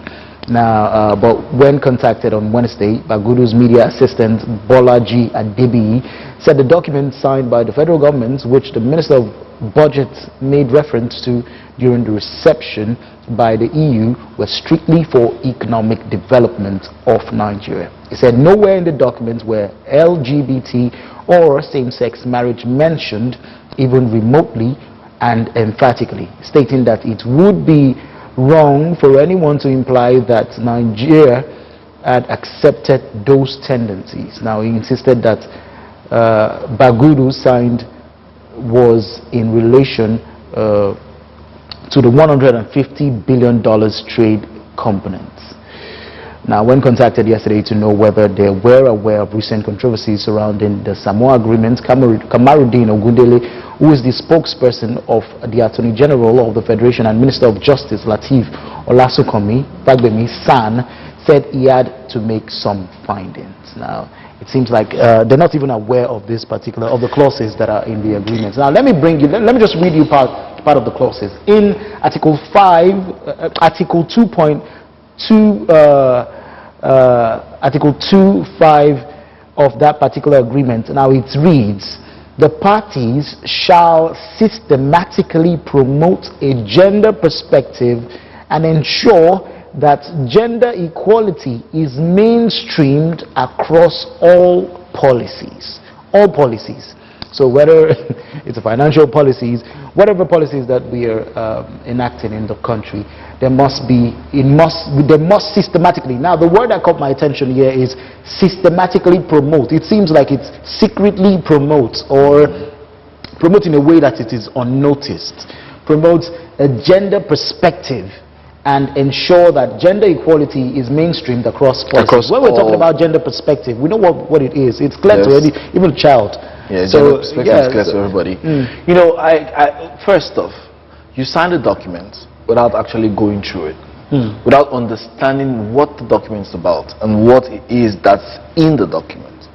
Did they even think it through, or is it just rush to get the aid or get this relationship or to build this bridge? It's $150 billion.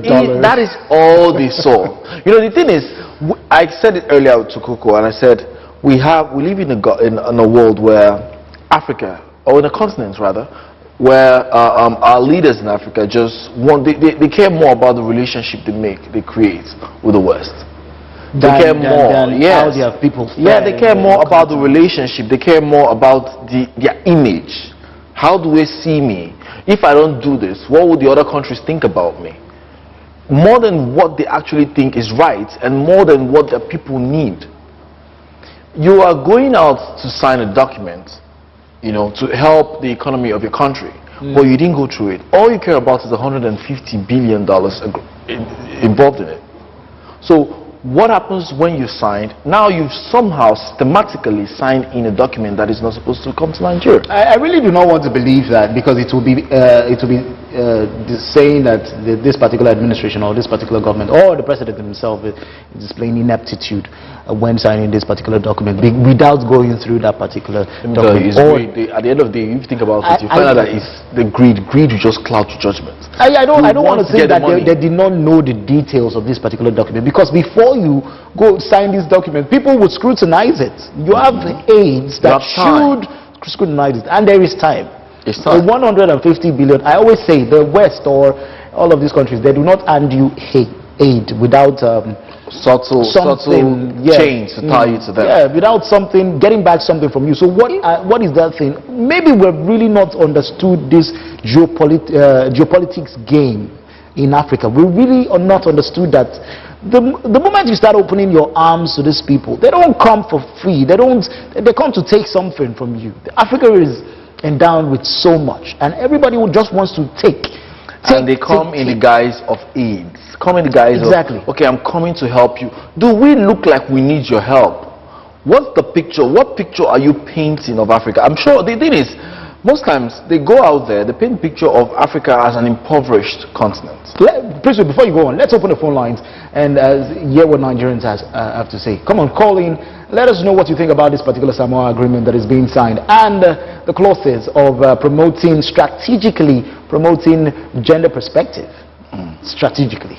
You know, they paint this picture of Africa as an impoverished continent. You know, so when they go out there, everybody's talking about aid, and you're coming to help Africa, but with your own story underneath, with your own agenda underneath, and you're coming with a clause. Now, tell me, what has the $150 billion agreement has got to do with gender perspective? Are you going to help me or not? Do you want to give me the money or not? What has it got to do with gender perspective? You still have to pay back this loan. Yeah, I still have to pay you back. So what is my business with, you want to give me money, and you're telling me that you want me to use the money to make my economy better, and I will still pay you back somehow, but then you're putting in a clause that I have to make sure gender perspective and all this. What is the correlation? What's the business between these things? You know, then we have leaders that will just go out there and sign for the money. The talks out there, the stay out there, the controversy that surrounds this thing is, most people on social media have said, oh, they were trying to promote a Muslim tickets, yeah, and all of that. You know, that particular argument, and it was expected. Of course, we know how religion sensitive that this country is right now. We have really Christianity being practiced here. Is Islam being practiced in Nigeria, and you know, welcoming this particular idea, this particular policy, it's about against the norm, and we prided ourselves in knowing that we don't accept these things. It's something that Nigerians talk about. Nigerians tell you, oh, we know that in Nigeria here that cannot work. But right now we have leaders that are not thinking about that. What they think about right now is the money. However the money is coming, wherever the money is coming from, we just go out and get the money, not even looking at the story, the underlying policies, underlying discussions. What are you doing? How you are exposing your country to so many things because of the greed. You know, that is the thing. That is the thing. You are saying that you want to help your economy, but at the same time, to the detriment of what? Your culture, your morals. You know, you are trying to get aid, you're trying to get a relationship with some countries, you're trying to create this image of a liberal nation. Okay, we're opening ourselves out there to the West, and we're like them. We're westernizing ourselves. At the end of the day, you westernize yourself, but and lose your values. You lose your values, you lose your morals, you lose your culture. There's so much that you can get to lose. Right now, this Samoa agreement has been signed, and without them checking out the dotted lines. You know, it is very, very interesting how these things get exposed, because that's how we got to know that trillions are being budgeted for fuel subsidy, and there was a denial. In fact, right now there is a denial that this particular clause does not exist. This particular agreement was or is for the economic development of the country, because when money comes in, the economy develops. What do you lose? What do you lose? That's the thing. I am a strong advocate about Nigeria, Africa looking inwards for homegrown solutions to the economic challenges that we are facing in this continent. We have a lot of resources. Let's take advantage of this. How many people want to give you money for free? How many people want to give you money for free? Everybody goes for nothing. Yes, if a country is going to aid you, they are going to aid you for a reason. It's either they're making more money off you, or they're trying to imprint on you. I can give you money and I'll imprint my ideas on you, tell you what I think you need to do because I gave you money. So that is something that our leaders need to think about. Let's move on to the next area. Now, the National Orientation Agency says it has mobilized 4,000 of its personnel nationwide, to track the activities of a group organizing a protest against the operations of the Economic and Financial Crimes Commission. Now, on Wednesday, the EFCC said parents and guardians should warn their wards not to be part of a planned protest by a shadowy group against its operations. The anti-graft agency said the planned protest is aimed at resisting its operational activities, especially in areas relating to cybercrime. In a statement on Thursday, Lanre Isa Onilu, Director General of NOA, said the agency has activated its civil intelligence network and 812 offices around the country to identify incident spots and individuals involved in the planned protest. Isa Onilu re-echoed the EFCC's warning, asking parents and guardians to advise their wards against getting involved in a planned protest. Now, this is where his words. He says, a group has been recruiting young Nigerians, including students, through social media to protest against the EFCC's operational activities, particularly in enforcing cybercrime laws, the statement reads. Now, EFCC is clamping down on protests, warning people not to protest. I wonder if protesting is not part of how do you warn people not to protest? Just before you go ahead, I would like us, if we still have that video that we talked about, the EFCC barging into an hotel, a girl's room, assaulting that particular hotel's manager, and just in the name of trying to arrest people, being allegedly involved in cybercrime in that particular hotel. We break a whole lot of rules in Nigeria. We trample on people's human rights a whole lot in Nigeria, and we say it. At the end of the day, we talk about it like it is normal, like it should just happen. EFCC has no right whatsoever to say they are planning, they are warning against a protest. A protest is a protest. The protesting is like your normal basic human rights. But then how do you go about it? That's how the peaceful protest. Okay, that's the video on the screen. Say what it is that you want to say. And this is what will cause a stir. This is what would make people want to protest against the way they conduct their activities. Yes, you're clamping down on cybercrime and all of that, but how do you go about these particular activities? This is how you invade people's... In fact, there are other videos of them invading people's property, leaving the properties damaged without any proof that these people were involved in cybercrime. And so much of this is going on and unchecked. And right now, you're saying you are coming against protest, that people should not protest. Against your activity. Against your activity. If they want to protest, let them protest. Come out and tell them what it is that you've done. Tell them that, oh, we didn't do it this way, it was wrong, or we're going to curb it, we're going to find a way to get the people involved in this to handle it. That is what is expected, not to say we're warning you against protest. You can't warn people against protest. Protest is their right. They can protest if they want to. The only thing they have to do is to make sure that it's a peaceful protest that does not involve damage of property and what have you. You can say what you want to say, but at the end of the day, is to come and show you that we are not doing this. This is what we did. This is not what we did. I don't understand how we trample on rights, on human rights. And we go about it it's normal business. It's like, I think you said it on the show one of the time we were talking.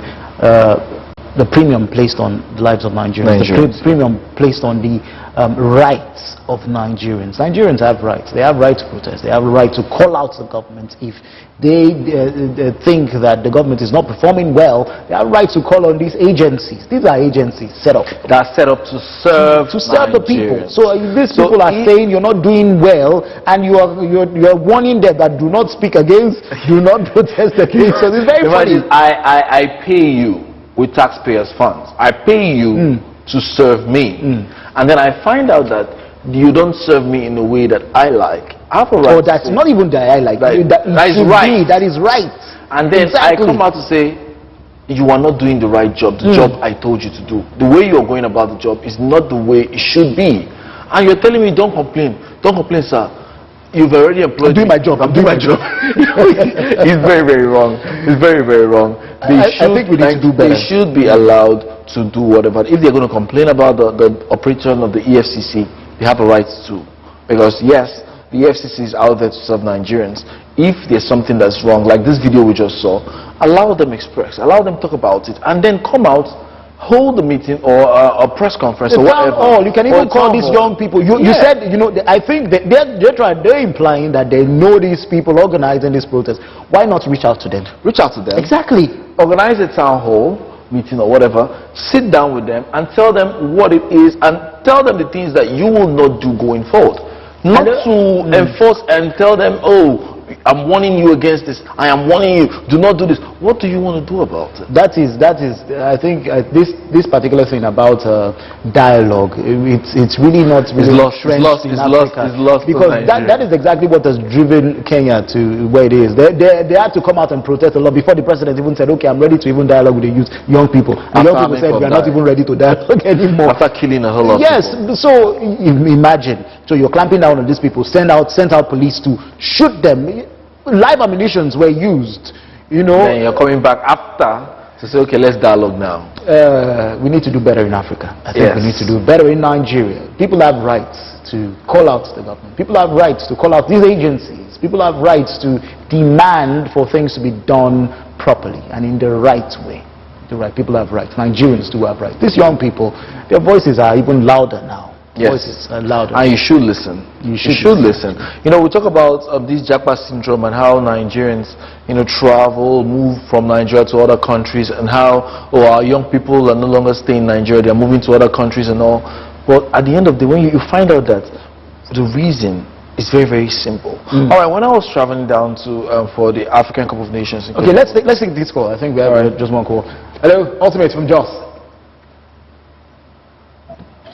Hello? Can you hear us, Ultimate? Hello? Yeah, hello? Yes, in 1 minute, please go ahead. We just have a short time. Good morning. Good morning. Yeah, speaking to Honorable Chief Ultimate from Jos. All right, thank you very much. Thank you for calling. Let me just speak here about the 150 billion. I think we are yet to get it right. Despite the fact that we are talking that we are independent, I don't think we're independent, since we have to totally depend on foreign aids for survival. I don't think it is wise at all.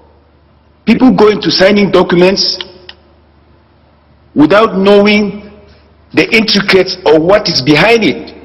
I don't think somebody in this age will tell us that they don't know what they sign. It's like mortgaging our rights for peanuts. What is $150 billion in comparison to the natural deposit we have in this nation? So I think our leaders have to begin to rethink and redirect our nation right.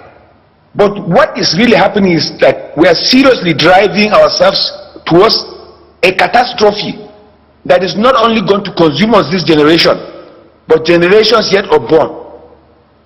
About the EFCC, I think they are going out of range.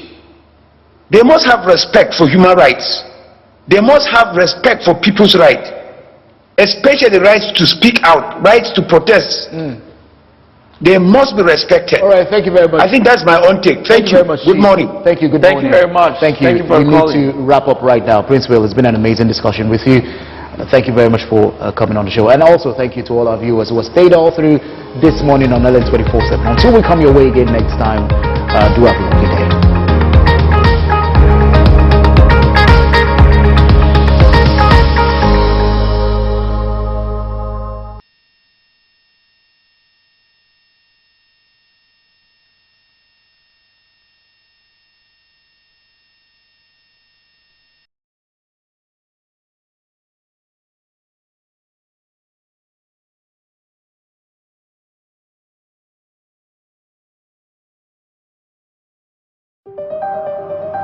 LN 24/7 is first of all a news station.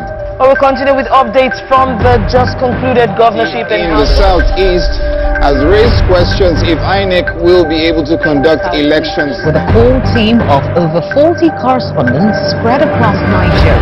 Nigeria is set to take its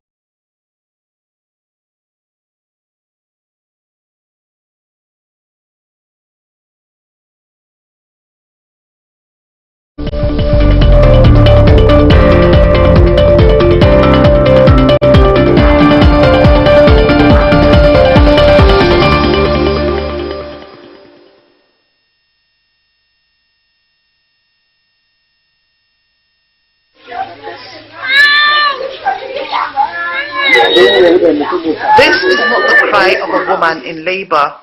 It is the wailing of a community in mourning. Unimaginable account of pain and anguish by a people robbed of everything, including life.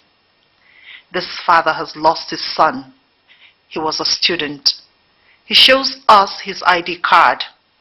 His son's name was Lugard.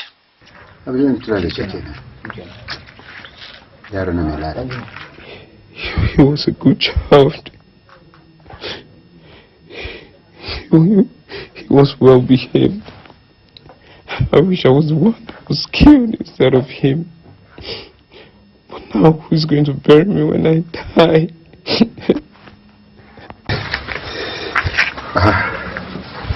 Many, like Lugard, cut down in their prime. Today, a community gathered to bury another citizen, a victim of a senseless and gruesome killing. The accounts of lucky survivors sound like a script out of a horror movie. Yeah. 3 Fulani men, armed to the teeth. They saw me and called me by name. Then they attacked me. They aimed for my neck, but I blocked it with my hand. That's how they chopped off my hand. Okay. Daga yin hannun da an yanka mu gani. Okay. Amma dama hannunka yana nan. Yana nan normal. Sassara ne. Na kwanta gona shuru kamar na mutu. I pretended to be dead. Then they cut me some more and set my mattress on fire and burnt my house. While the world erupted in joyful sound of Merry Christmas and Happy New Year, the voices of these people rent the air in mourning.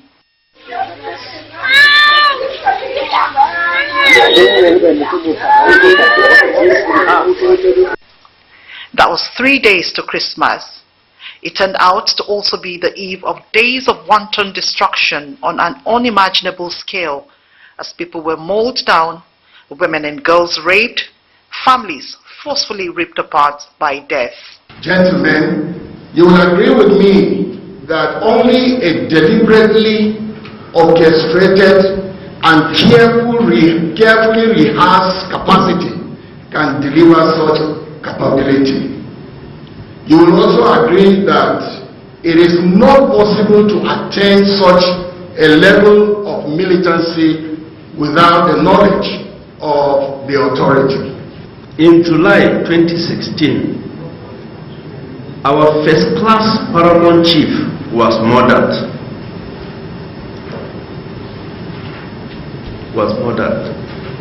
by the Fulanis. Thereafter, 3 district heads were also gruesomely murdered. On the 12th April 2016, 20th May 2016, and 27 June 2023, respectively.